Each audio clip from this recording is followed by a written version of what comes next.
I'm here in the northern city of Taoyuan to see how the military will practice defending its largest international airport. The sentence given out by Taiwan's new citizen judges over a killing is slammed as too harsh. China removes Qin Gang from his position as foreign minister, but his whereabouts remain unclear. Plus, a controversial court ruling thrusts Taiwan's illegal factory problem back into the limelight.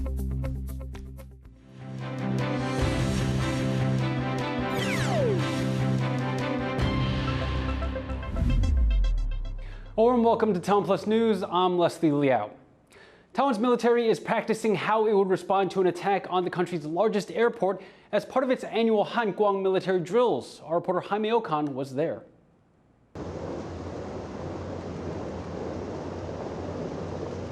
For the first time ever, Taiwan's military is conducting a simulated air attack here at Taoyuan International Airport. It comes as day 3 as Taiwan's annual military drills are underway, which tests the country's response to an attack from China. And a part of that response is on display here.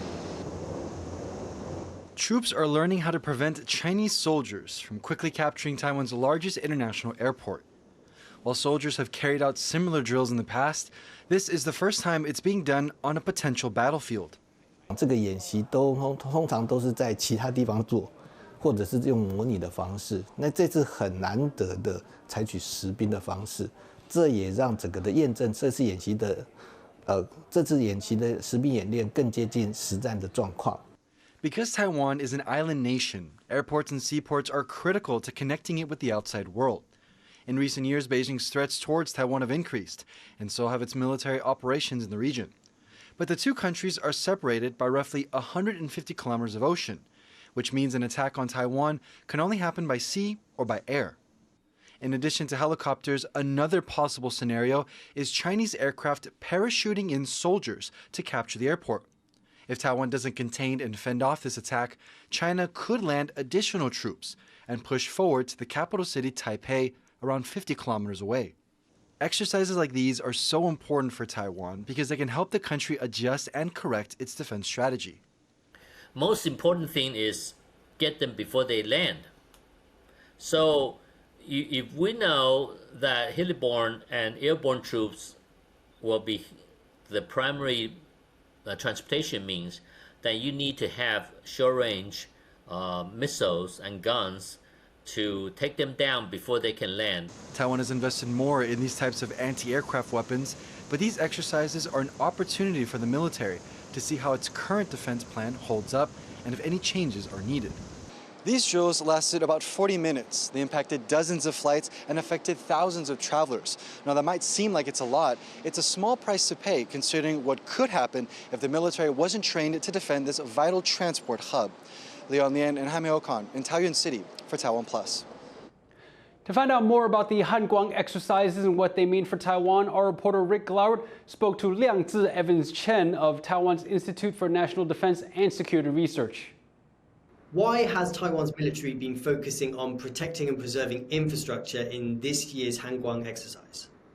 Infrastructure, including military and non-military, is very critical for the safety or the security of the island. Airport is definitely one very important item this year. And airport is kind of, a port for, transportation. So the key is that if the PLA can occupy or conquer, one very important airport or airbase in Taiwan, or many in Taiwan, you can imagine that the PLA can transport, later coming troops to get into the island. Is Taiwan's military taking influence from what else is happening around the world? For example, Russia's invasion of Ukraine. Has that informed any of the exercises this week? I think the war definitely gave lots of lessons to Taiwan or to Taiwan's military preparations against China's attack.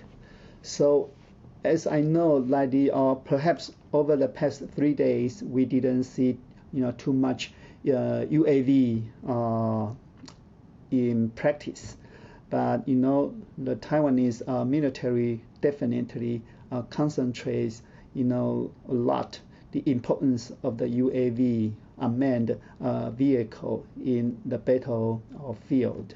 And also, we promote the ideas of asymmetric warfare in the battlefield, so that the javelin and the stingers for one single soldier who can, operate this kind of, weapons. What message do you think Taiwan's military is hoping to give from this week of exercises? I think the key is to show Taiwan's, determination, preparation for the defense of the country.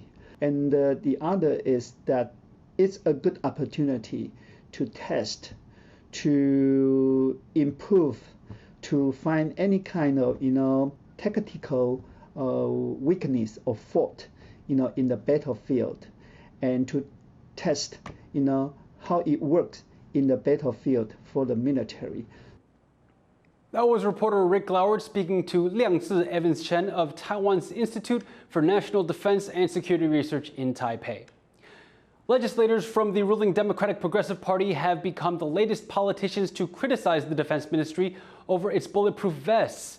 They say the vests are not up to military standard. 我们采购防弹背心的根据标准是 NIJ， 适用的是美国的执法人员，就是警察，这不是军规。 This comes after a viral video that showed the vests failing to stop bullets similar to those used by Chinese soldiers. The Defense Ministry responded by holding its own demonstration of the vests, but some have pointed out that the ministry's tests used less powerful bullets. The Defense Ministry thanked the legislators for pointing out the issues. They've promised to redesign the vests with U.S. military standards. Typhoon Doksuri is projected to skirt past Taiwan's southern tip without hitting directly, but its effects are still being felt across the country. Floods have struck parts of the south and east, while strong winds have cut power to over 2,000 homes. The extreme weather has also forced the military to cancel part of its yearly Han Kuang defense exercises. It's redeploying soldiers to help communities deal with the damage. Taiwan has issued a land warning for the storm. It's gaining strength and has the potential to turn into a super typhoon. The storm has already started battering neighboring Philippines, causing flooding and damaging power lines. It will pass closest to Taiwan on Thursday, and several local governments in the east and south have announced work and school closures. Taiwan's first trial with citizen judges has drawn criticism, including over the punishment of a woman convicted of killing her husband. Louise Watt has more. This is CCTV footage of the night police arrived to arrest a 63-year-old woman for killing her sleeping husband after years of abuse. Her trial was the first heard under Taiwan's new citizen judge system, whereby members of the public are selected to sit alongside judges to decide guilt and punishment. The woman, identified by her surname Ji, was convicted of murder and sentenced to 7 years and 2 months in prison, a punishment criticized by domestic violence campaigners. 他的37年那种很严重的受虐的一些创伤啊跟事实，并没有纳入他减刑的理由里面。我是觉得这对于那个就是妇女会不太公平。我觉得很可惜哈，没有纳入专家证人的部分。对国民法官而言，他是一般的民众，他们可能会比较难接受到这样的训练。 The crime of murder carries a penalty of at least 10 years imprisonment. Prosecutors had recommended a sentence of 8 to 12 years. Ji's lawyer tried to get this reduced to the minimum possible sentence of 5 years because of the decades of abuse she suffered. But in the end, the judges gave her a sentence of 7 years, 2 months. After prosecutors argued she didn't kill her husband under desperate conditions, but at a time when he was asleep. It's not just activists who are criticizing the punishment. A former judicial officer and lawyer added his voice to the mix. 他也不太可能会有这种再犯的这种可能性，其实我想应该也不高啦。所以如果在这样的情况之下，我们有必要说要让这样子的被告在监狱待这么久的时间，再让他回到社会来吗？ Citizen judges were introduced to address a lack of public trust in Taiwan's justice system, with career judges seen as out of touch with society. But this first trial in the city of New Taipei has thrown up other concerns. The court only had 3 days to hear and decide a case, and 60% of the people called to participate as citizen judges didn't show up for final selection. Observers say judicial authorities need to better explain the new system to the public. 针对审理的过程当中的修法倡议，司法院都会密切关注，作为未来检讨或者是未来相关法制作业上的参考。 The new system was meant to increase public trust in Taiwan's courts, but with its first case closed, the verdict's out on whether it will do so. Eason Chen and Louise Watt for TaiwanPlus.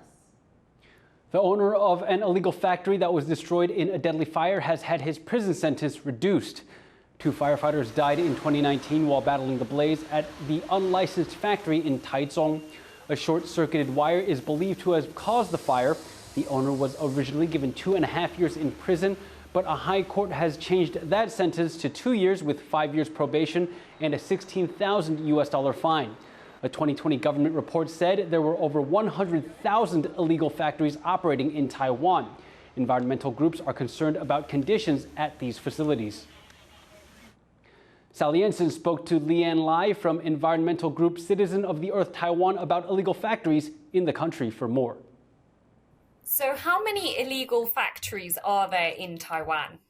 According to the statistics that municipal government released in 2019, because do the whole Taiwan research, it will be up to 45,000 of it. But that's specifically implied to factories, which means it actually manufacturing something inside of it. But there is 2 or 3 times more of the iron sheets buildings built on the farmland that use it for the warehouse. Taiwan is losing 1,500 hectares of the farmland every year. The amount of the illegal factory we are really concerned about is because it is adding up every single year. And who builds these illegal factories? The international corporations outsource the manufacturing process into Taiwan. And with the same logic, Taiwan outsourced the manufacturing process to the farmland because it is way more cheaper than running business in the industrial zone. So the factory owners want to make themselves more competitive, and so they would rather run the risk of breaking the law and build their factories on the farmland. And what's the legal standing of these factories in Taiwan? They've been there for decades. So in some way, they will regard them as not illegal. They're not 100% illegal. They pay tax to the local government.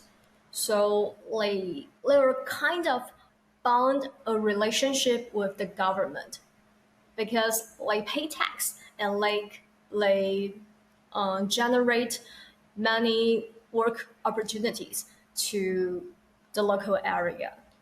So it is hard for us to say, you are illegal, you have to be removed. But now we are trying to do is no more. We'll deal with the factories who is already exist later, how to regulate it later, but there shouldn't be more of them. That was Sally Jensen talking to Leanne Lai from Citizen of the Earth Taiwan. Coming up, something crunchy, packed with protein and with wings. If you're thinking of fried chicken, well, that's not it. Stay tuned.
Welcome back. You're watching TaiwanPlus News. There's been a shakeup in China's leadership. After disappearing from the public last month, Qin Gang is leaving his recent post as the country's foreign minister. He's being replaced by his predecessor, Bing Wang reports. After a month-long absence from public view, China removed Qin Gang as its foreign minister. He was in a position for just 8 months. The reason for his abrupt departure was not given. Qin was a rising star in the Chinese Communist Party. China's President Xi Jinping referred to him as one of his most trusted advisors. Wang Yi will now take Qin's place, once again serving as China's foreign minister, a position he held for almost 10 years until 2022. Wang will also serve as head of the party's Foreign Affairs Commission, making him China's highest-ranking diplomat. 国家主席习近平7月25日签署第8号主席令：一、免去秦刚兼任的外交部部长职务。 任命王毅为外交部部长。 Despite rumors of a possible affair between Qin and a state-run media presenter, Beijing says his absence from high-ranking diplomatic meetings was due to medical reasons. When a reporter asked the Chinese Foreign Ministry about Qin's whereabouts, the spokesperson gave a tight-lipped response. When will he return to public duties? 你这个问题我没有可以提供的信息。 All references to Qin have already been removed from the Foreign Ministry's website. It's unclear whether Qin will face disciplinary proceedings after his dismissal. And with China's typical lack of transparency, the reason for his ouster may never be revealed. Devin Tsai and Bing Wang for TaiwanPlus. For more, Louise Watt spoke to Wen-Ti Song, a political scientist at Australian National University who is an expert in elite Chinese politics. What are we to make of Qin Gang losing his job as Chinese foreign minister? One way to look at it is the fact that Qin Gang has 2 jobs at the same time, both as foreign minister and as state counselor. Now, Qin Gang has only lost the first job, namely foreign minister. So there are a few ways to read this. First way is that Qin Gang is allowed to retain title as state counselor because it provides some kind of political protection for him. We know that in the politics world of dogs, people tend to kick you when you're down. So the fact that Qin Gang still has one important position still provides some kind of sign to Qin Gang's enemies domestically that, hey, Qin Gang is not politically dead, and therefore you may want to go easy on him. A second way to read it is that Qin Gang may potentially be undergoing an investigation right now for all these rumors that have surfaced around him. There's no point in handing punishment when he's not yet proven guilty yet. Qin Gang was seen as a favorite of Chinese President Xi Jinping. So does his removal as foreign minister signal anything about Xi's grip on power? I think the fact that Qin Gang gets to retain his position as state counselor for now is already a sign that President Xi Jinping's hold on power remains ironclad at this point.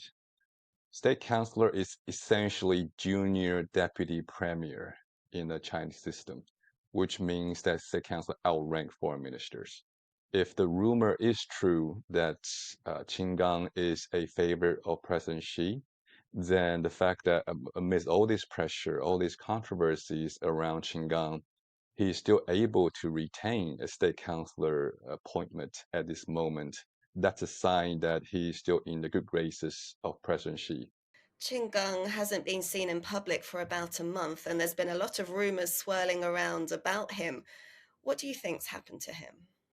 I think chances are that there may be some kind of investigation going on at the moment. So it's not appropriate for Qin Gang to be performing foreign minister's duty in public when there are so many other gossip that will be negative press whenever he shows up anyway. That was Wen-Ti Song, a political scientist at Australian National University, speaking to Louise Watt. Thailand has delayed its 3rd parliamentary vote for its next prime minister. The country has been left without an elected leader since its general elections in May. Joyce Zeng reports on how this political deadlock is affecting Thailand and the wider region. Thailand's political standstill doesn't look like it'll get moving anytime soon.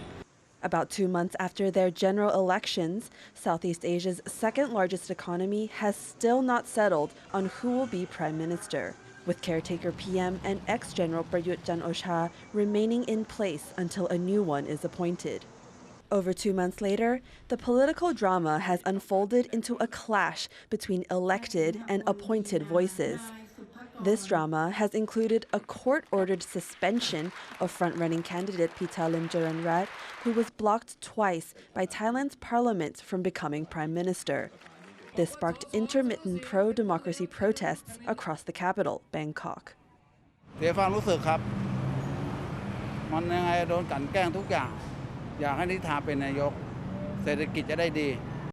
But now a petition from Thailand's government watchdog arguing that the rejection of PITA's second attempt was unconstitutional has paused the entire process. Thailand's legislature was supposed to reconvene on July 27th for a third attempt to vote on a new leader. But that's been indefinitely postponed by the House Speaker. This also means Thailand must wait longer to start rebuilding from both the pandemic and policies from Prayut Chan-o-cha's junta rule since his 2014 coup.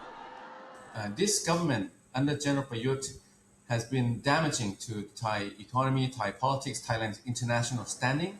Thailand's international position and credibility has never been so low. Countries and people around the region are waiting for Thailand to get its act together. It's not just Thailand struggling between democracy and autocracy. Other countries in Southeast Asia are facing a similar dilemma.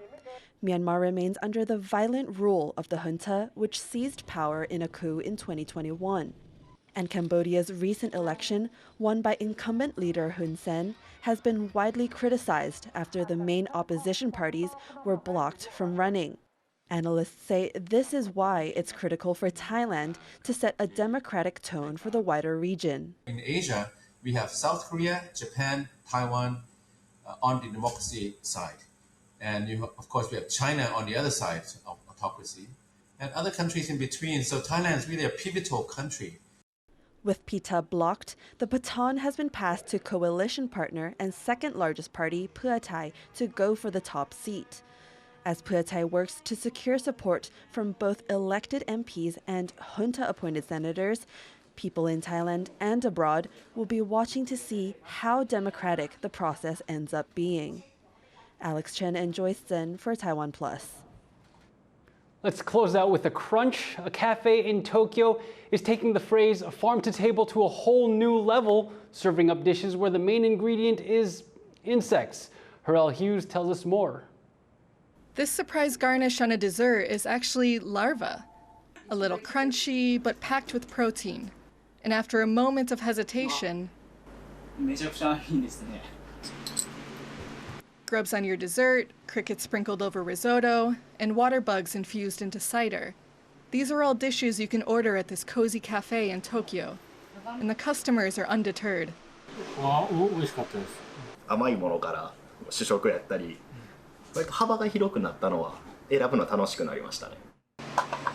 Insects have been a traditional source of food around the world for thousands of years. And though they might have fallen out of fashion in modern times, in some places they're starting to make a comeback. 日本だと昆虫食って結構イナゴとか何種類も結構伝統的な昆虫食があるんですけど、最近はコオロギだったりとかミルワームとか食用としての養殖が進んでいたりとかして、食材としての可能性が非常に広がっているのが魅力で。As the global population grows and the climate crisis worsens, insects are re-emerging as a viable food group, one that's good both for people and for the planet. Insects are more environmentally friendly to raise than livestock and don't need anywhere near as much space to grow as plants. They also have similar levels of protein and nutrients as many of the food sources we're used to. Bugs can be used as a flour replacement or eaten whole. The biggest obstacle is getting past the exterior. あと見た目も慣れてくると意外と普通の食材に見えてくるのも楽しいなっていうのを思ってます。And here in Tokyo, this type of grub has proved extremely popular. The cafe's reservations have been full every weekend. serving up delicious dishes to insect enthusiasts or anyone else curious to sample these delicacies. Howard Jung and Harel Hughes for TaiwanPlus. Thank you for watching TaiwanPlus News. Remember to download the TaiwanPlus app for more stories from Taiwan and around the world. Finally today, we leave you with images of 100 Alp horn players making the mountains ring in the Swiss Alps. I'm Leslie Liao. Take care and see you next time.